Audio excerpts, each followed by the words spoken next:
ഇന്നൊരു കുമ്പളങ്ങ കിട്ടിയിട്ടുണ്ട്. നമുക്കിതിനെ മോര് ചേർത്ത് ഒരു പുളിശ്ശേരി ഉണ്ടാക്കാം. നമുക്കിന്നൊരു കുമ്പളങ്ങ പുളിശ്ശേരി വയ്ക്കാം. അതിനായിട്ട് ഞാൻ ഇച്ചിരി കുമ്പളങ്ങ ചെത്തി കഴുകി അടുപ്പത്ത് വെച്ചിട്ടുണ്ട്. ഉപ്പിട്ടതാണ്. 2 മുളക് ഉള്ളിയും കൂടി ഇട്ട് കൊടുക്കണം. മൂടി വെച്ച് വേവിക്കാം. അപ്പോൾ ഇതിന് അരപ്പം റെഡിയാക്കി മോരും എടുത്തുകൊണ്ട് വരാം.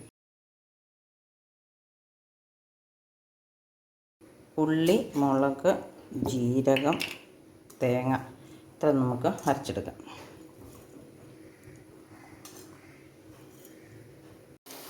കുമ്പളങ്ങ വെന്ത് വെള്ളമൊക്കെ പറ്റി നമുക്ക് മോര് അരപ്പ് ചേർത്ത് കൊടുക്കാം. എന്നിട്ട് ഈ മിക്സിയുടെ ജാറിലേക്ക് മോരൊന്ന് അടിച്ചെടുത്തുകൊണ്ട് വരാം.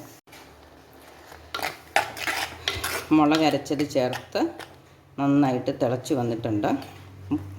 മോര് ചേർത്ത് കഴിഞ്ഞാൽ ഒത്തിരി തിളയ്ക്കണ്ടല്ലോ, അതുകൊണ്ട് നമ്മൾ അരപ്പാണ് മൂപ്പിക്കുന്നത്. അരപ്പ് നന്നായിട്ട് വെന്ത് വന്നിട്ടുണ്ട്.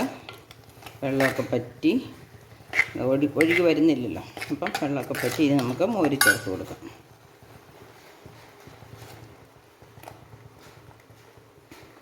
ഇനി ചൂടുവെള്ളത്തിലാണ് ഞാൻ ഈ പാത്രം ഒന്ന് കഴുകി ഒരല്പം ഒന്ന് കഴുകി ഒഴിക്കുന്നത്. ഇനി വെള്ളമൊന്നും ചേർക്കുന്നില്ല. പാകത്തിന് ഉപ്പ് വേണമെങ്കിൽ ചേർത്ത് കൊടുക്കുന്നുണ്ട്. അരപ്പ് മൂത്ത് കഴിഞ്ഞപ്പം മോരൊഴിച്ചിളക്കി ഇനി നമുക്ക് ഉപ്പും കൂടെ നോക്കിയിട്ട് കറി നിർത്താം. കടുക് പൊട്ടിക്കാം.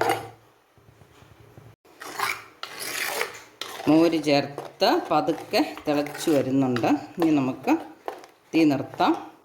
അത് കഴിഞ്ഞ് ഇച്ചിരി എണ്ണ ഒഴിച്ച് കടുക് താളിച്ച് ഒഴിക്കാം. നമുക്കൊരൽപ്പം കറിവേപ്പിലയും കൂടെ ചേർക്കാം. കടുക് പൊട്ടിക്കാനൊരു പാത്രം വെച്ചു. എണ്ണ ഒഴിച്ച് കൊടുത്തു. ഒരൽപ്പം കടുകിട്ട് കൊടുക്കാം.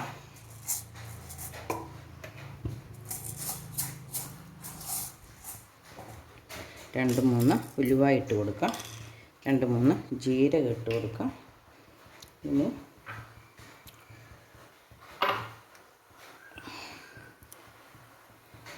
അത് പൊട്ടി വരുന്നുണ്ട്. നമുക്കിനി തീ കുറച്ചിട്ട് ഉള്ളി ഇട്ട് കൊടുക്കാം.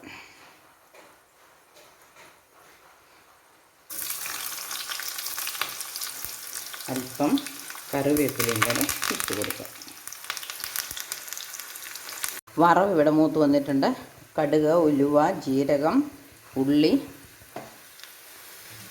കറിവേപ്പില ഇത്രയുമാണ് ഇട്ടിരിക്കുന്നത്. ഇനി ഇതും കൂടെ നമുക്ക് ചേർത്ത് കൊടുക്കാം.